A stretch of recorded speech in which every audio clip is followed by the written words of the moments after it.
To my channel. ఈ వీడియోలో AP ప్రభుత్వ పెన్షనర్లకు భారీ శుభవార్త. సుప్రీంకోర్టు సానుకూలం. పూర్తి వివరాలు వీడియోలో తెలుసుకుందాము. వీడియోని అయితే ఎక్కడ గాని స్కిప్ చేయకుండా ఎండ్ వరకు చూసేయండి. అప్పుడే ఇన్ఫర్మేషన్ పూర్తిగా అర్థమవుతుంది. అలాగే వీడియో చూస్తున్న ప్రతి ఒక్కరు వీడియోకి లైక్ చేయండి ఫ్రెండ్స్. ఈ వీడియోని తోటి ఉద్యోగ పెన్షన్ మిత్రులతో అయితే షేర్ చేయండి. కొత్తగా మన ఛానల్‌ని చూస్తున్నవారు ఇంకా ఎవరైనా సబ్స్క్రైబ్ చేసుకున్నట్లయితే వెంటనే మన ఛానల్‌ని సబ్స్క్రైబ్ చేసుకోండి. దీని ద్వారా నేను చేసే లేటెస్ట్ వీడియోస్ అన్నీ మీ వరకు రీచ్ అవుతాయి. ఇక ఆలస్యం చేయకుండా వివరాల్లోకైతే వెళ్ళిపోదాము.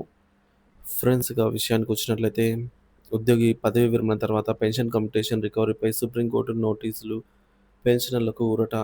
ఉద్యోగుల పదవీ విరమణ అనంతరం పొందే పెన్షన్ కంప్యూటేషన్ రికవరీ వ్యవధికి సంబంధించి సుప్రీంకోర్టు కీలక ఆదేశాలు జారీ చేసింది.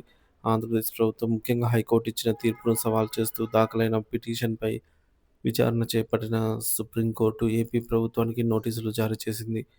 ఇది పెన్షనర్ల వర్గాల్లో చర్చనీయాంశంగా మారింది.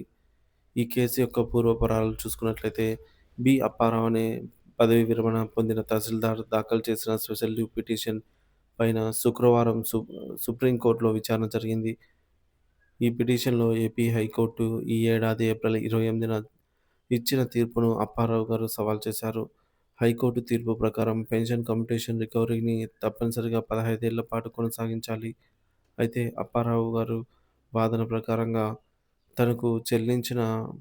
7,55,000 కమ్యుటేషన్ మొత్తాన్ని 8% వార్షిక వడ్డీతో కలిపి రికవరీ చేస్తే అది కేవలం 11 సంవత్సరాల 3 నెలల్లోనే పూర్తిగా రికవరీ అయిపోతుంది అనైతే అన్నారు. సుప్రీంకోర్టు జోక్యం రాజ్యాంగ విరుద్ధమైన స నిబంధన.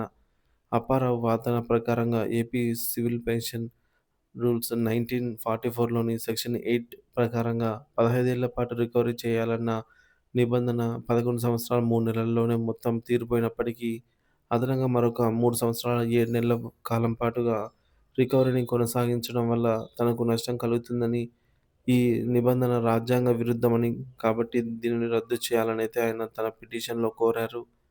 జస్టిస్ జేకే మహేశ్వరి, జస్టిస్ వినయ్ బిష్నోయ్‌లతో కూడినటువంటి ధర్మాసనం ఈ పిటిషన్‌ను విచారించి ఏపీ ప్రభుత్వానికి నోటీసులు జారీ చేసింది. తదుపరి విచారణలో కోర్టు ఈ సెక్షన్ 18లోని అంశాలను క్షుణ్ణంగా పరిశీలించే అవకాశం ఉంది. పెన్షనర్లకు ఊరట లభిస్తుందా అంటే, ఈ పరిణామం పెన్షనర్లలో ఆశలు రేకెత్తిస్తోంది. సుప్రీంకోర్టు జోక్యం చేసుకోవడం, ఏపీ ప్రభుత్వానికి నోటీసులు జారీ చేయడం, రిటైర్డ్ తహసీల్దార్ అప్పారావు అప్పీల్‌కు మద్దతుగా నిలవడం ఒక శుభ పరిణామంగా అయితే భావిస్తున్నారు. గతంలో 11 సంవత్సరాల 3 నెలల్లో రికవరీ పూర్తవుతుందన్న విధానం ఉండగా, ఏపీ హైకోర్టు 15 సంవత్సరాల రికవరీని నిర్దేశించడంపై పెన్షనర్ల వర్గాల్లో అసంతృప్తి ఉంది. సుప్రీంకోర్టు తదుపరి విచారణలో ఈ నిబంధనల వెనుక ఉన్న న్యాయబద్ధ రాజ్యాంగ చెల్లుబాటుపైన స్పష్టత వచ్చే అవకాశం ఉంది.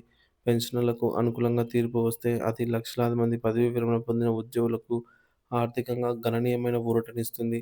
ఈ కేసు భవిష్యత్తులో దేశవ్యాప్తంగా పెన్షన్ కంప్యూటేషన్ రికవరీ నిబంధనపై ప్రభావితం చేయవచ్చని న్యాయ నిపుణులు అభిప్రాయపడుతున్నారు.